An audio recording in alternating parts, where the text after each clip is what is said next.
כשאנחנו, תוך כדי המשחק, אנחנו רואים את השערים, אבל הדס גרינברג נמצאת עם אמשה, האיש שקבע 2 שערים ומוליך את טבלת מלך השערים. בואו נשמע מה יש לו לומר. טוב, וויאם, מחצית ראשונה לא טובה שלכם, אבל מחצית שנייה ראינו מכבי חיפה אחרת.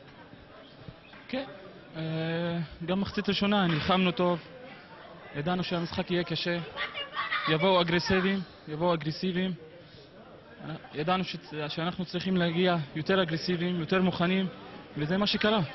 זה נכון להיום עם 12 שערים, מה היעד העתידי שלך עוד העונה? זה לא מעניין אותי, מעניין אותי רק ההצלחה של מכבי חיפה. אני רוצה לעזור למכבי כמה שאפשר, זה מה שאכפת לי. והניצחון היום הקנה לכם אמנם 3 נקודות, אבל אני מאמינה שהניצחון הזה נתן לכם אפילו יותר מכך. כן, המגרש הזה מגרש קשה. ידענו שאם ננצח פה זה יהיה התחלת דרך חדשה בעזרת השם. יש לנו משחקים קשים, יש לנו עכו. הפועל תל אביב אחר.